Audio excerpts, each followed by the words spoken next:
할렐루야. 우리 서로 문안하겠습니다. 우리 옆에 분들을 보시면서 이렇게 인사할까요? 당신을 보면 기분이 너무 좋아집니다. 좀 웃으면서 인사하세요. 기분이 좋아지는데. 예, 당신을 사랑합니다. 제가 안타까운 소식을 한 가지 좀 전해드려야 될 것 같습니다. 이거 천기누설인데 안타까운 소식을 한 가지 전해드릴게요. 다음 주 오후 예배는 없습니다. 너무 안타깝죠? 명절 가정 예배로 드립니다. 너무 안타깝죠? 그래서 우리 다음 주에 못 만나니까 우리 미리 인사할까요? 명절 잘 보내세요. 명절 잘들 보내십시오.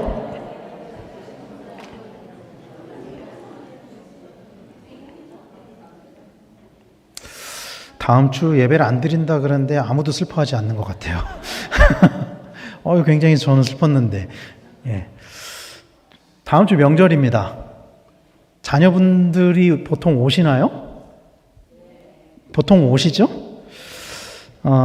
저도 이제 부모님 댁에 이제 찾아뵙고 그러는데, 명절 때 아주 어렸을 때는 사실은,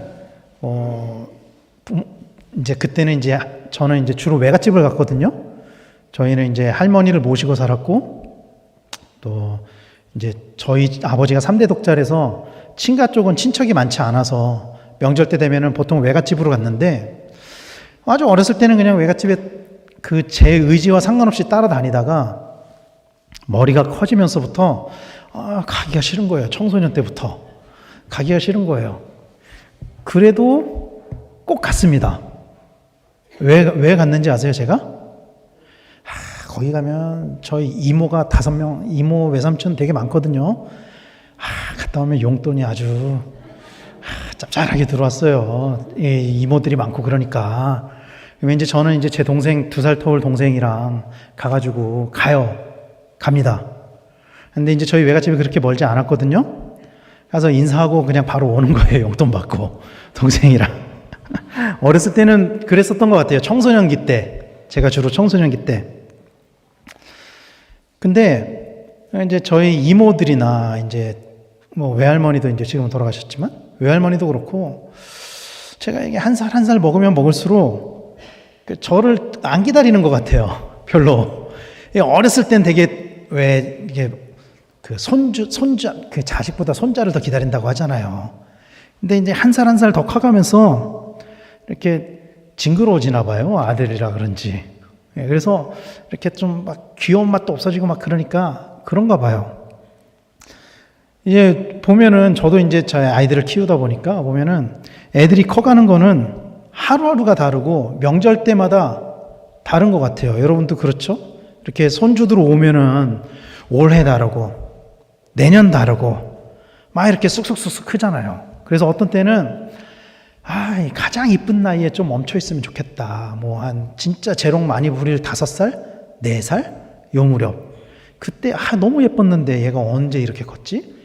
그때 멈춰 있으면 좋겠다. 근데, 그렇다고 해서 어린 채로 아이가 멈춰 있으면은 안 되겠죠? 안 되겠죠? 그거는 건강한 게 아니에요. 아이는 개월수에 맞는 키와 체중으로 자라야 건강하게 자랄 수 있습니다.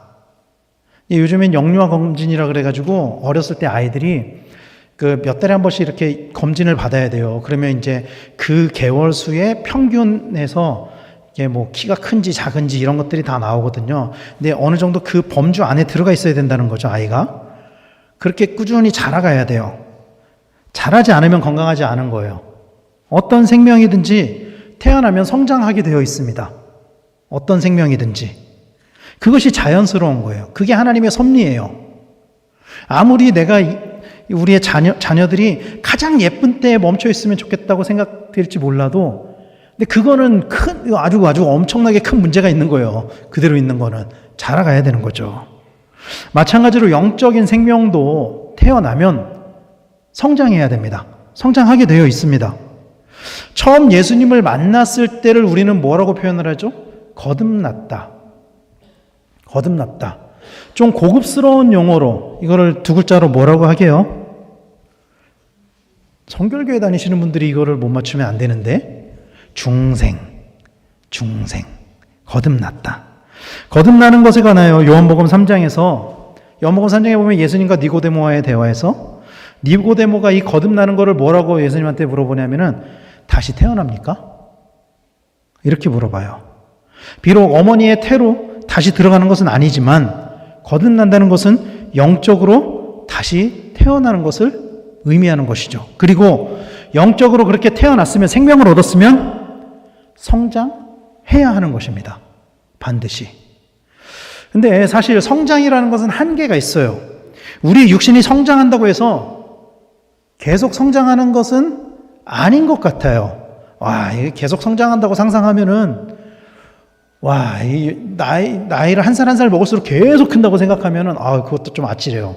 그것도 아찔해요. 어떤 한계치를 가지고 성장을 해요. 물론 그 한계치는 사람마다 좀 다릅니다. 어떤 사람은 크고 어떤 사람은 작고, 여기 보면 이제 우리 자녀들 중에도 제가 이제 우리 교회 온 지 6년이 넘었잖아요. 6년이 넘었는데 제가 처음 왔을 때 이렇게 꼬마였던 애들이 있어요. 꼬마였던 아이들이 있는데 그 아이들 중에 어떤 애들은 지금은 막 오늘 그 이제 중학생이 된 아이한테 물어봤어요. 너 지금 키가 몇이니? 그랬더니 186 정도 된다는 거예요. 우리 권영숙 권사님 손자가, 태호가. 186 정도 된대요. 박영숙 권사님 손자 예홍이도 지금 거의 막 키가 이랬던 애들이 다 달라요. 어디까지 클지는 모르겠지만 근데 어느 순간 되면 다 멈춘단 말이죠. 영적인 성장도 마찬가지입니다. 영적인 성장도 어느 한계치에 이르면 더 이상 성장할 수 없어요. 그렇다면 그 한계치가 어느 정도냐는 거죠. 어디까지 성장해야 되느냐는 거죠. 영적으로. 오늘 말씀에서는 그것을 이렇게 말씀하고 있어요. 에베소 4장 13절 말씀에 우리가 다 하나님의 아들을 믿는 것과 아는 일에 하나가 되어 온전한 사람을 이루어 그리스도의 장성한 분량이 충만한 데까지 이르리니 라고 말씀하고 있어요. 그리스도의 장성한 분량이 충만한 데까지, 여기까지예요. 여기까지. 여기서 장성한에 해당하는 헬러 헬리키아스라는 단어는 두 가지 의미로 사용이 됩니다. 장성하다라는 것은 첫 번째는 나이의 의미예요. 나이. 이것은 성인이 된다는 뜻입니다. 그리스도인들이 유년기를 벗어나서 영적으로 성숙한 분량의 연령에 이르는 것을 의미하는 거예요. 영적인 어린아이가 아니라 영적으로 단단하지 못한 음식을 먹는 때가 아니라 이제는 영적으로 성장을 해서 성인이 돼서 단단한 음식까지 다 먹을 수 있는 것. 그것을 말씀하는 거예요. 또 한 가지 의미는 키입니다. 키. 헬라어 고전 작품에서는 이 단어가 분량을 나타내는 헬라어 메트론이랑 같이 쓰이면서 어떤 의미로 사용되냐면은 영적으로 자라난다. 영적으로 자란다. 마치 키가 이렇게 쭉쭉쭉쭉 자라는 것처럼 영적으로 자라난다. 그런 의미로 사용이 됩니다. 그리고 충만하다로 사용된 플레로마라는 단어는 가득한 것, 완전한 것 이런 뜻이 있어요. 즉 나이와 키가 완전하게 채워지는 것, 그런 의미인 거죠. 그래서 이 말씀을 공동번역에서는 13절 말씀을 공동번역에서는 이렇게 번역을 해요. 마침내 우리 모두가 하느님의 아드님에 대한 믿음과 지식에 있어서 하나가 되어 성숙한 인간으로서 그리스도의 완전성에 도달하게 되는 것입니다. 그리스도의 완전성에 도달하게 된다. 성경은 이렇게 말씀하고 있어요. 사랑하는 성도 여러분, 예수 그리스도는 완전하신 분이십니다. 믿으십니까? 예수님은 완전하신 신이시고 완전하신 인간이십니다. 영적으로 성장한다는 것은요, 이 그리스도의 완전성에 도달하는 것을 의미하는 거예요. 이것을 고급 용어로는 성화 혹은 성결 이렇게 이야기를 하는 거죠. 우리는 그리스도의 완전성에 도달할 때까지 성결에 이르기까지 성장해야 한다는 것입니다. 그런데 우리가 완전한 그리스도에 이르기까지 성장할 수 있을까요? 그렇다면 이제 이게 문제인 거죠. 이게 어디까지 성장해야 되는지는 알겠어요. 예를 들면 내가 키가 190까지 성장해야 되겠어. 그런데 내가 성장하고 싶다고 해서 다 성장할 수 있느냐는 거예요. 우리가 예수님처럼 될 수 있느냐는 거예요. 그리스도의 완전한 분량까지. 요속된 말로 이야기하면 예수님과 동급이 될 수 있느냐는 거예요, 우리가. 예수님과. 예수님은 우리의 주인이 되십니다. 종이 어떻게 주인이 될 수 있을까요? 예수님은 교회의 머리가 되십니다. 우리는 이것을 다 알고 있죠. 그래서 15절 말씀에서는 그래서 이렇게 말씀하는 거예요. 15절 말씀 보면 오직 사랑 안에서 참된 것을 하며 범사에 그에게까지 자랄지라. 그는 머리니 곧 그리스도라. 범사에까지 자랄지라 이렇게 말씀하고 있어요. 범사에 그에게까지. 머리 대신 그리스도에게까지 자라야 한다라고 말씀하고 있습니다. 그러면은 이 자라는 것은 어떤 의미를 가지고 있느냐? 내가 우리 아버지를 닮아서 우리 아버지만큼 잘하고 싶은데 어떤 아이들은 아버지만큼 안 큰단 말이죠. 크고 싶은데 이게 자란다는 게 그러면 키가 이렇게 하듯이 이런 물리적인 그런 성장을 의미하는 것이냐? 사실은 이 말씀을 조금 더 쉽게 번역을 하면은요. 현대인의 성경으로는 이렇게 번역을 해요. 그래서 이 말씀은 같이 한번 읽겠습니다. 시작. 오히려 우리는 사랑으로 진리를 말하며 모든 일의 머리 대신 그리스도를 닮아가야 합니다. 그러니까 이 자란다는 것은 닮는 것을 의미하는 거예요. 예수님을 닮는 것을 의미하는 거예요. 영적으로 성장한다는 것은 예수님을 닮는 것을 의미하는 것입니다. 예수님의 마음, 예수님의 성품, 이것을 닮는 것을 의미해요. 그리고 예수님의 거룩하심을 닮는 것을 의미합니다. 죄를 범해서 훼손된 하나님의 형상이 된 우리, 그 훼손된 형상이 아니라 그 창조의 형상대로 회복되는 것, 이것을 말씀하는 거예요. 그래서 우리는 거듭난 이상 날마다 성장을 해야만 합니다. 그리스도의 장성한 분량에 이르기까지. 성장하지 않는 것은 건강한 신앙의 삶이 아니기 때문이죠. 그렇다면 어떻게 성장할 수 있느냐? 13절 앞부분에 보면은 13절 아까 읽었던 우리 본문의 앞부분에 보면 이런 구절이 있어요. 공동번역으로 마침내 우리 모두가 하나님의 아드님에 대한 믿음과 지식에 있어서 하나가 되어 성숙한 인간으로서 그리스도의 완전성에 도달하게 되는 것입니다. 그러니까 그리스도의 완전성에 도달하기 위해서 믿음과 지식에 있어서 하나가 되어야 한다. 이렇게 말씀하고 있는 거죠. 하나님의 아드님에 대한 믿음과 지식에 있어서 하나가 된다. 이 말씀은 성숙한 인간이 되기 위해서 예수 그리스도 안에서 하나가 되어야 한다는 것을 말씀하고 있습니다. 특히 하나님의 아들을 믿는 것과 아는 일에 하나가 되어야 한다라고 개역개정에서 말씀하고 있는데 이건 어떤 의미냐면요. 영적인 믿음과 지적인 지식으로 하나가 되어야 한다라는 거예요. 이 두 가지가 같이 있어야 된다라는 거예요. 영적인 믿음과 지적인 지식, 은사와 말씀. 이것이 같이 성장해야 한다라는 거예요. 이것이. 그리고 그것이 공동체 안에서 우리 모두가 하나가 되어서 공동체 안에서 자라야 한다라고 말씀하고 있는 것입니다. 하나님은 인간을 사회적 동물로 만들어 놓으셨습니다. 인간은 혼자 살 수 없죠. 혼자 사는 걸 하나님 보시기에 딱 하니까 옆에 돕는 사람을 딱 만들어 주시잖아요. 영적인 삶도 마찬가지예요, 여러분.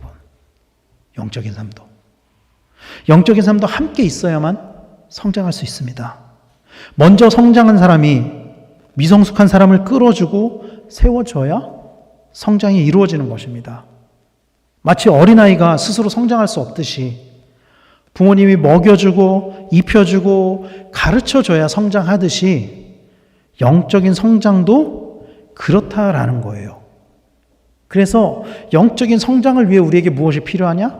양육, 훈련, 이런 것들이 필요한 거예요. 우리가 마치 자식들을 양육하듯이 그런 것들이 필요하다라는 거예요. 이 사람들은 양육되어지고 훈련되어지면서 자연스럽게 성장이 되어져 갑니다. 마치 아이들이 부모의 양육에 따라서 성장하지만 자기가 크는 거 잘 몰라요. 자랄 때는 잘 몰라요. 영적인 것도 마찬가지예요. 자기가 스스로 성장하는 것을 인지하지 못합니다. 영적인 것도 계속 양육받으면서 훈련되어질 때. 그래서 우리는 지속적으로 양육되어져야 되고 훈련받아야만 합니다. 그런데 그렇게 하나가 되기 위해서, 그런 것들이 이루어지기 위해서, 공동체가 되기 위해서 또 다른 것이 우리에게 요구되어집니다. 오늘 말씀에서 공동번역에 보면은 마침내로 시작을 하거든요. 아까 말씀에 마침내라는 것은 어떤 것의 결과를 말씀하는 거죠. 즉 그 앞에는 그 결과에 대한 원인을 이야기를 한다는 거예요. 우리가 성장하기 위해 끊임없이 노력해서 마침내 공동체를 이루고 성숙하게 만드는 그 일이 이루어지기 위해서 우리에게 무엇이 필요하냐? 무엇이 필요하냐? 오늘 말씀의 앞부분에는 각각의 은사대로 섬기는 것에 관한 말씀이 나옵니다. 앞부분에 보면. 그리고 그 결론으로 12절 말씀에서 이렇게 말씀을 합니다. 이렇게 여러 가지 직분을 주신 것은 성도들을 온전하게 하여 봉사의 일을 하게 하고 그리스도의 몸된 교회를 자라게 하기 위한 것입니다. 그러니까 이 12절 말씀부터 쭉 이어서 보면은 어떤 맥락이냐면은 그 앞부분부터 보면은 은사에 관한 말씀을 하시면서 그 은사를 통해서 그리스도의 몸된 교회가 자랄 수 있다.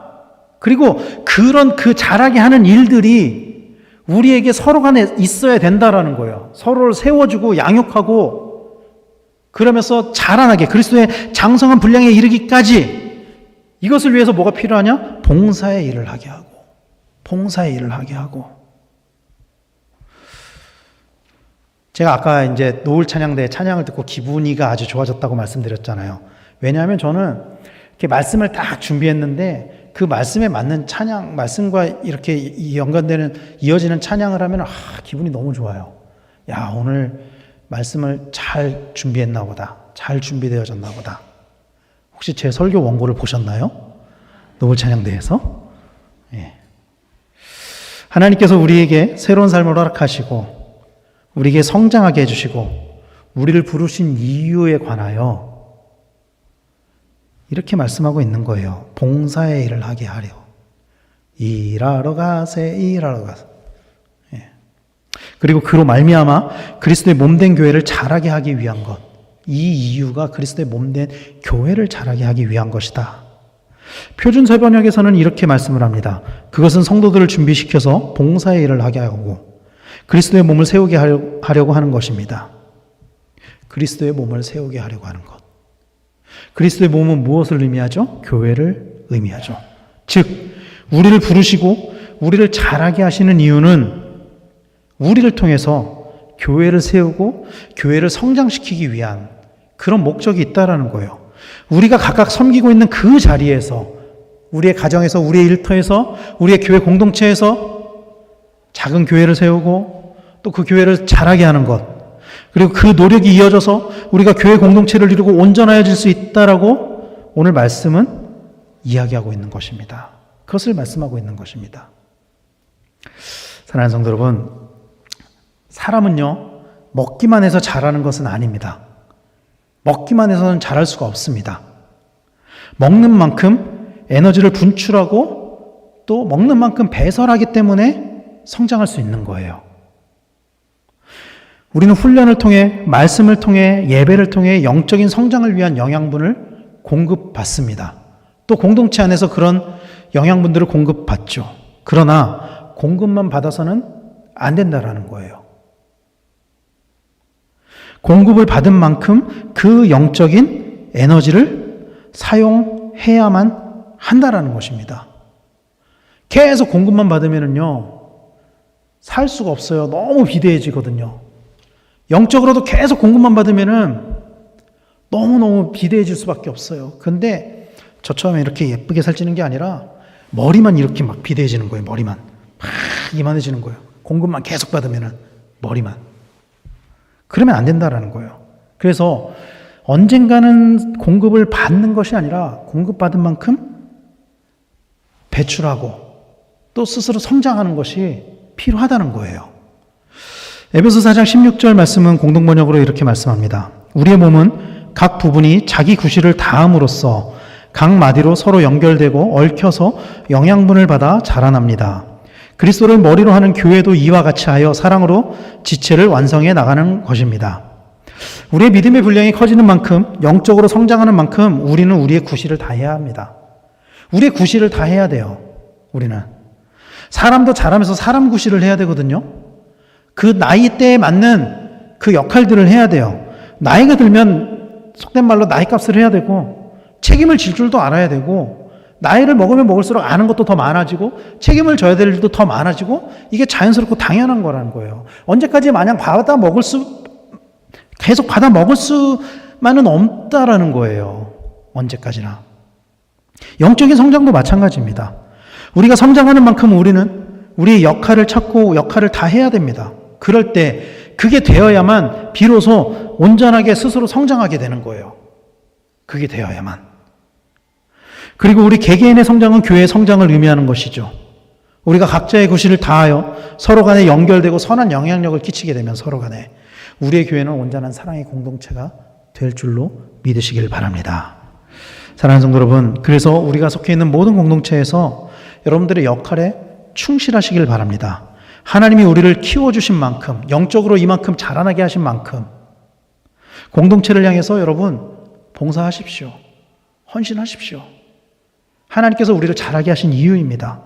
봉사와 헌신은요, 여러분, 우리를 소모시키는 것이 아닙니다. 그것은 소모시키는 것이 아니고 우리를 성장시키는 것입니다. 건강하게 하는 거예요. 여러분 생각해 보세요.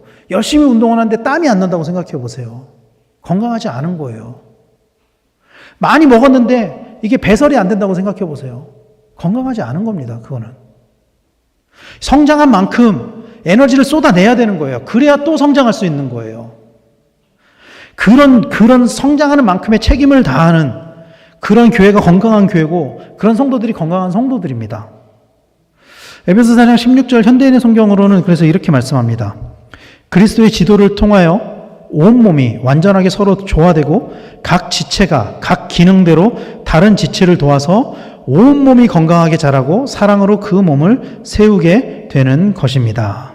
각 지체가 각 기능대로 다른 지체를 도와서 서로의 그 영적인 에너지를 발산해서 서로를 도와서 온몸이 건강하게 되고 사랑으로 그 몸을 세우게 된다.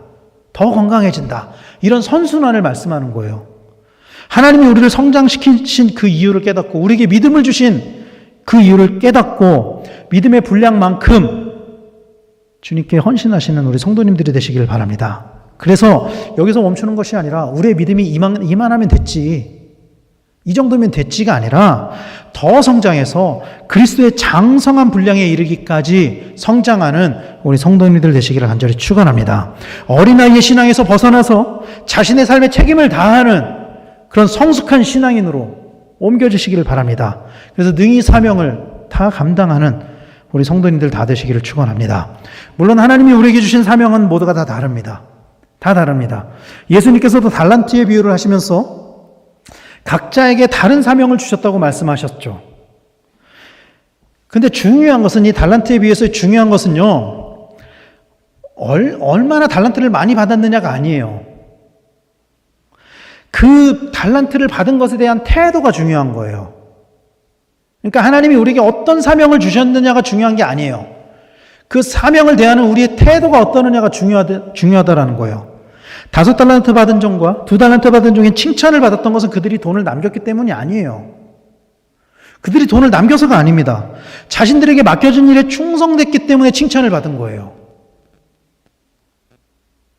5달란트 받은 종이 5달란트를 남겼잖아요. 근데 만약에 5달란트 받은 종이 3달란트만 남겼어도 주인은 칭찬했을 거예요. 너가 정말 노력했구나. 충성했구나. 반면 1달란트 받은 종이 책망을 받은 이유도 돈을 남기지 못했기 때문이 아닙니다. 자신에게 주어진 일을 다 하지 않았기 때문이에요. 달란트를 받아서 땅에다가 파묻어 놨잖아요. 안 했다고요. 아무것도. 주인이 사명을 줬는데 안 해요. 어떻게 됐죠? 저주를 받았어요. 저주를 받았어요. 사랑하는 성도 여러분, 사람은 나이를 먹으면 내가 하고 싶은 것만 하는 것이 아니라 내가 해야 되는 일을 하게 됩니다. 나이를 먹으면. 믿음도 마찬가지입니다. 신앙이 자라게 되면은요, 내가 하고 싶은 신앙생활만 하는 것이 아니라 내가 해야 하는 사명도 감당해야 됩니다. 그게 성숙한 그리스도인이에요. 그게. 그것을 감당하는 것이 때로는 힘들 때도 있지만 그럼에도 믿음이 자라나면 자연스럽게 그것을 감당하는 것이 성숙한 그리스도인의 태도입니다, 여러분.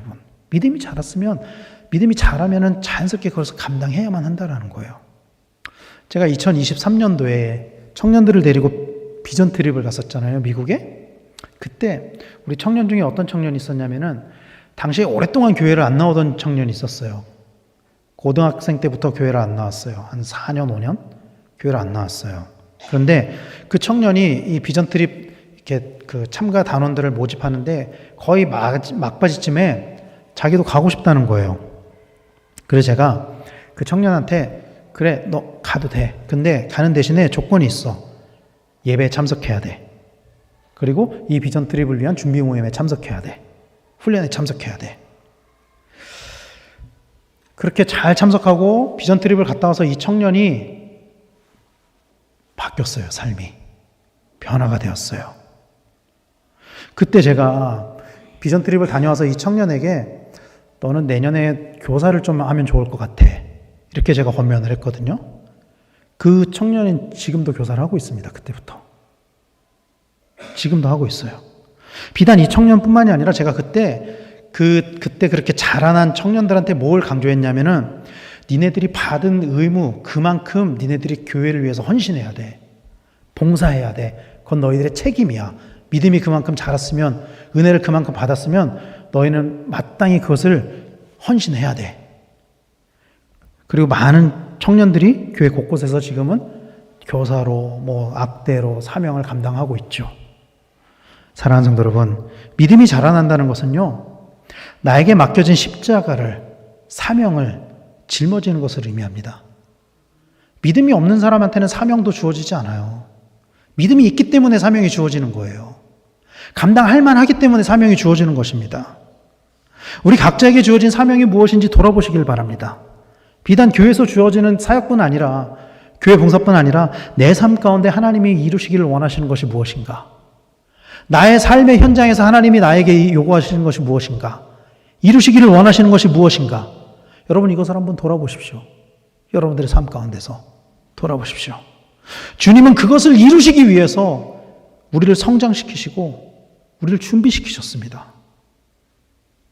이제 우리를 통해 하나님의 일이 이루어지도록 성숙한 그리스도인으로 날마다 성장하시는 우리 성도님들 되시길 바랍니다.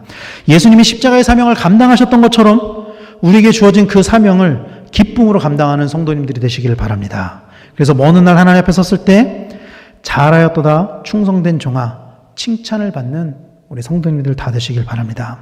제가 오늘 말씀을 시작할 때 아이들의 성장에 관하여 이야기를 하면서 말씀을 시작을 했어요. 아이들이 성장을 해서 학교를 가고 또 졸업을 하게 되면 자연스럽게 취업도 하고 경제활동도 하게 됩니다. 이건 너무나도 자연스러운 일이에요. 근데 나이를 먹어서도 이런 일을 하지 않는다면 부모는 당연히 걱정을 할 수밖에 없어요. 그 나이에 맞는 삶을 살지 않는다면 걱정을 할 수밖에 없어요. 하나님도 마찬가지입니다. 하나님 우리를 먹여주시고 우리를 키워주시고 우리를 성장시키셨는데 우리가 그 성장에 맞는 삶을 살지 않는다면 하나님이 우리에게 맡겨주신 그 사명들을 우리가 모른 척하고 의도적으로 외면하고 하지 않는다면 우리 아버지 되신 하나님께서 우리를 보시면서 얼마나 걱정하실까요? 우리에게 맡겨진 그 사명을 잘 감당할 수 있도록 여러분 잘 성장해서 잘 준비된 우리 성도님들 다 되시기를 간절히 축원합니다. 그래서 예수님의 은혜와 능력이 우리 성도들 안에 있어서 날마다 그리스도의 장성한 분량에 이르기까지 예수님을 닮아서 성장하는 우리 성도님들이 되시길 바랍니다. 그래서 우리의 삶은 우리를 통해 하나님의 일이 나타나도록 하나님이 하시는 일이 이루어지도록 크게 쓰임 받는 우리 강변교회 성도님들 또 우리 강변교회 되기를 예수님의 이름으로 간절히 축원합니다. 기도하겠습니다.